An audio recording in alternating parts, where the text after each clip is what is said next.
تآمن للي يقول انا علشان خاطرك معاديهم، ده اللي هيطلع ألعن منهم وهينقل أسرارك ليهم.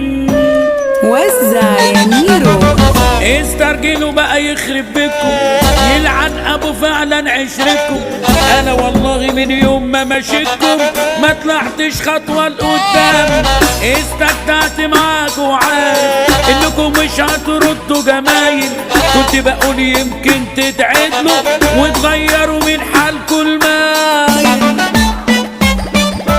كنت عاملكم بجد اخواتي بس دخلتوا قفلتوا حياتي. ده اللي ما شافش في بيته اصول هيعيش ندل وهيموت واط. ما بتجريش ورا حد مفارق ولا يمشي في داهيه يغور. عندنا عزة نفس تكفي علان وقفوا صفوف وطابور. انت اللي طمعتهم كانوا تحت طلعتهم. ربيت حبيت افاعي وبخوا فيك سموهم. الناس دي بتوع مصالح حبوني وشجر طارق، وبعد ما ياخدوا خيري الحلو يبقى مالح. قولهم يا حودة.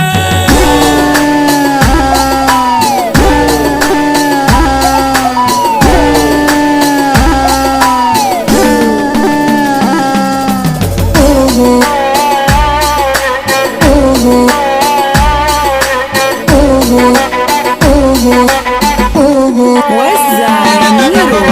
بص يا صاحبي الناس قلابة وينكروا خيرك على فكرة. يا ما هتقابل ناس خدابة ويصطادوا في المية العكرة. اوعى تراهن على اللي اتبقوا وتقول اوفى واجدع ناس. كله يا صاحبي عشان مصلحته جاي بيعمل خده مدام. الناس بقوا مش وش كسوف، ده البيع علني وعلى المكشوف. لو ضيعت العمر جمايل ولا خير نافع ولا معروف. عادي ما جاتش على المرة دي، كان من امتى طلعتوا تمام. مش مصدوم انا وانا متفاجئ، ما انتوا عيال واخركوا كلام. بيبقوا تمام في وشك وفي ظهرك مش تمام. على فكرة مش بغشك، الناس دي ولاد حرام.